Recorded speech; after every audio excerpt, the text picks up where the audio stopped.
आनाबिया एक पुरजोश छोटी लड़की थी जिसे अपनी नानी के बाग में घूमना फिरना बेहद पसंद था। एक सुबह बाग में चहलकदमी करते हुए गुलाब के पौधे के नीचे इसे एक चमकती हुई थैली मिली। मुतजस्सिस इसने इसे उठा ली। इसने तजस्सुस में इसे खोला। थैली के अंदर 7 चमकदार बीज थे जो कि कौस कज़ा के रंगों जैसे थे। इसे थैली के साथ एक नोट भी मिला जिस पर लिखा था कि उन बीजों को अच्छे अमाल के साथ लगाओ और जादू देखो। वो भागकर अपनी नानी के पास गए।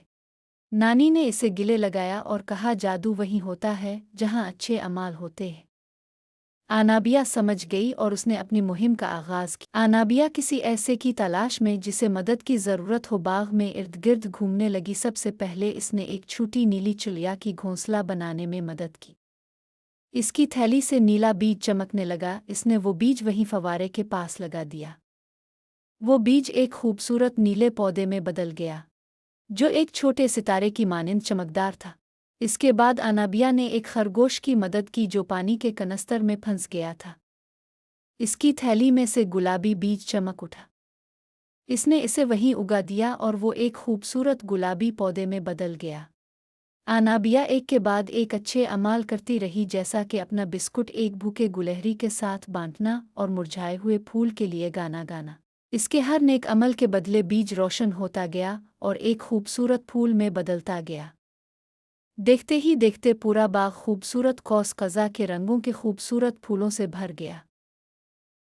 जब सिर्फ आखिरी सुनहरा बीज बचा तो आनाबिया ने सोचा इसे कहाँ उगाए। इसकी नानी इसके पास आई और आनाबिया को कहा, तुमने अपनी रहमदिली से पूरे बाग को भर दिया है और यही सबसे बड़ा जादू है।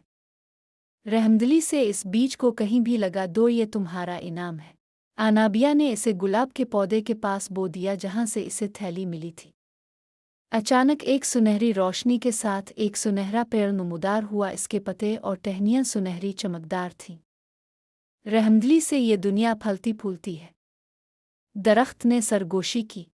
आनाबिया की खुशी का कोई ठिकाना न रहा।